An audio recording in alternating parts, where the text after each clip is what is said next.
ഇന്ന് നമുക്ക് നല്ല സിമ്പിളായിട്ട് നല്ല ടേസ്റ്റി ആയിട്ടുള്ള ന്യൂട്ടെല്ല കുക്കീസിൻ്റെ റെസിപ്പി ഒന്ന് കണ്ടു നോക്കാം. അപ്പോൾ അത് ഉണ്ടാക്കാൻ വേണ്ടിയിട്ട് നമുക്ക് ആദ്യം തന്നെ ന്യൂട്ടെല്ല വേണം.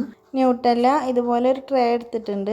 ട്രേയിൽ നിന്ന് ബട്ടർ പേപ്പർ വെച്ച് കൊടുത്ത ശേഷം അതിലേക്ക് ഓരോ ടേബിൾ സ്പൂണായിട്ട് ന്യൂട്ടെല്ല അതിലേക്ക് ഇട്ട് കൊടുക്കുക. നമ്മൾ ഉണ്ടാക്കുന്ന കുക്കീസിൻ്റെ ഉള്ളിൽ വെച്ച് കൊടുക്കാൻ വേണ്ടിയിട്ടാണ് കേട്ടോ ഈ ഒരു ന്യൂട്ടെല്ല ഇതുപോലെ ആക്കിയെടുക്കുന്നത്. ഇത് നമുക്ക് ഫ്രീസ് ചെയ്തെടുക്കണം. അപ്പോൾ ഇവിടെ 8 ടേബിൾ സ്പൂൺ ഞാനിതുപോലെ ആക്കിയെടുത്തിട്ടുണ്ട്. ഇനി നമുക്കിത് ഫ്രീസറിലൊന്ന് സെറ്റ് ആവാനായിട്ട് മാറ്റി വെക്കാം. ഇനി വേറൊരു പാത്രത്തിൽ നമുക്ക് അൺസോൾട്ടഡ് ബട്ടർ ഒന്ന് മെൽറ്റാക്കിയിട്ട് എടുക്കാം. 100 ഗ്രാം ബട്ടറാണ് കേട്ടോ ഞാൻ എടുത്തിട്ടുള്ളത്. അപ്പോൾ ഇത് നമുക്ക് നന്നായി ഒന്ന് മെൽറ്റാക്കി എടുത്ത ശേഷം നമുക്കിത് വേറൊരു ബൗളിലേക്ക് ഒഴിച്ചു കൊടുക്കാം. ഇനി ഇതിലേക്ക് വേണ്ട പഞ്ചസാര ഒന്ന് പൊടിച്ചെടുക്കണം. അതിനായിട്ട് 1/2 കപ്പ് ബ്രൗൺ ഷുഗർ എടുത്തിട്ടുണ്ട്. അതുപോലെ തന്നെ 1/4 കപ്പ് അളവിൽ വൈറ്റ് ഷുഗർ എടുത്തിട്ടുണ്ട്. ഇത് പൊടിച്ചിട്ട് നമുക്ക് ഈ ഒരു ബട്ടറിലേക്ക് ഇട്ട് കൊടുക്കാം. ഇനി ഈ ഒരു ബട്ടറും ഷുഗറും കൂടിയിട്ട് വിസ്ക് വെച്ചിട്ട് നന്നായി ഒന്ന് മിക്സ് ആക്കിയ ശേഷം നമുക്കിതിലേക്ക് ഒരു കോഴിമുട്ട ചേർത്ത് കൊടുക്കാം. ഇത് നന്നായിട്ടൊന്ന് മിക്സ് ആക്കിയിട്ട് എടുക്കണം. ഇത് മിക്സായി വന്നു കഴിഞ്ഞാൽ നമുക്കിതിലേക്ക് 1 ടീസ്പൂൺ അളവിൽ വനില എസൻസും കൂടെ ചേർത്ത് കൊടുക്കാം. വീണ്ടും നന്നായിട്ടൊന്ന് മിക്സ് ചെയ്ത് കൊടുക്കാം. ഇനി ഇതിലേക്ക് 1/2 കപ്പ് അളവിൽ മൈദ ഇട്ട് കൊടുക്കുക. 1/2 ടീസ്പൂൺ ബേക്കിംഗ് സോഡ ഇട്ട് കൊടുക്കുന്നുണ്ട്. അതുപോലെ 1/4 ടീസ്പൂൺ അളവിൽ ഉപ്പും കൂടെ ചേർത്തിട്ട് ആദ്യം പൊടിയൊന്ന് ചെറുതായിട്ടൊന്ന് മിക്സ് ആക്കി കൊടുത്ത ശേഷം മൊത്തത്തിൽ ഇതൊന്ന് മിക്സ് ചെയ്തിട്ടെടുക്കുക.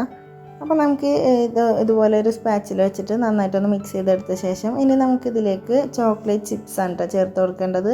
1/2 കപ്പ് ചോക്ലേറ്റ് ചിപ്സും അതുപോലെ തന്നെ ചോക്ലേറ്റ് ഒന്ന് കട്ട് ചെയ്തത് 1/2 കപ്പും കൂടെ ചേർത്ത് കൊടുത്തിട്ടുണ്ട്. ഇത് രണ്ടും ചേർത്തിട്ട് വീണ്ടും നന്നായിട്ടൊന്ന് മിക്സ് ചെയ്തിട്ടെടുക്കാം. അപ്പോൾ ഈ ഒരു കുക്കീസ് ഉണ്ടാക്കാൻ വേണ്ടിയിട്ടുള്ള ഡോ ഇവിടെ റെഡി ആയിട്ടുണ്ട്. ഇനി നമുക്കിത് ഫ്രീസറിൽ വെച്ചിട്ട് ഒരു 10-15 മിനിറ്റ് ഒന്ന് തണുപ്പിച്ചിട്ടെടുക്കാം. അപ്പോൾ ഒരു 15 മിനിറ്റൊക്കെ കഴിഞ്ഞാൽ നമുക്കിതൊരു ഐസ്ക്രീം സ്കൂപ്പ് വെച്ചിട്ട് ഇതുപോലെ ഒന്ന് സ്കൂപ്പ് ചെയ്തിട്ടെടുക്കാം. നമുക്കൊരു സ്പൂൺ വെച്ചിട്ട് അളന്നെടുത്താലും മതി കേട്ടോ.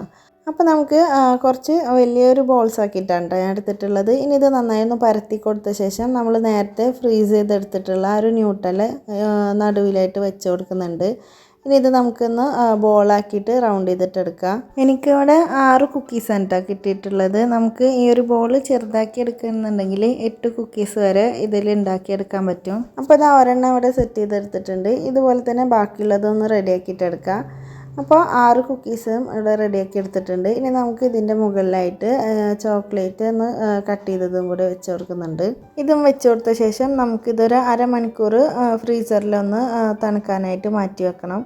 അതിനുശേഷം നമുക്കിത് ബേക്ക് ചെയ്തിട്ടെടുക്കാം. ഞാനിതുപോലെ നമ്മൾ കേക്കെല്ലാം ബേക്ക് ചെയ്തിട്ടെടുക്കുന്ന പോലെ ഒരു പ്ലേറ്റ് വെച്ചിട്ട് അതിലേക്ക് ബട്ടർ പേപ്പറെല്ലാം വെച്ച് കൊടുത്തിട്ട് 3 കുക്കീസ് ഇതുപോലെ വെച്ചിട്ടുണ്ട് കേട്ടോ.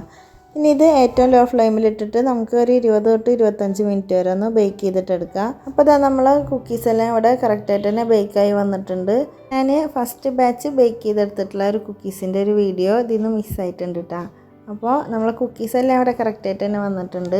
അപ്പോൾ നല്ല ടേസ്റ്റി ആയിട്ടുള്ള ന്യൂട്ടെല്ല കുക്കീസ് ഇവിടെ റെഡി ആയിട്ടുണ്ട്. അപ്പോൾ എല്ലാവരും എന്തായാലും ഈ റെസിപ്പി ഒന്ന് മസ്റ്റായിട്ട് ട്രൈ ചെയ്ത് നോക്കണം കേട്ടോ. അപ്പോൾ ഇത്രയേ ഉള്ളൂ. എല്ലാവർക്കും ഈ റെസിപ്പി ഇഷ്ടമായിട്ടുണ്ടാവും എന്ന് വിചാരിക്കുന്നു. ഇഷ്ടമായിട്ടുണ്ടെങ്കിൽ എല്ലാവരും ഒന്ന് ലൈക്ക് ചെയ്യാനും ഷെയർ ചെയ്യാനും കമൻറ്റ് ചെയ്യാനും മറക്കരുത്. അതുപോലെ സബ്സ്ക്രൈബ് ചെയ്യാതെ കാണുന്നവരുണ്ടെങ്കിൽ മറക്കാതെ ഒന്ന് സബ്സ്ക്രൈബ് ചെയ്യണേ.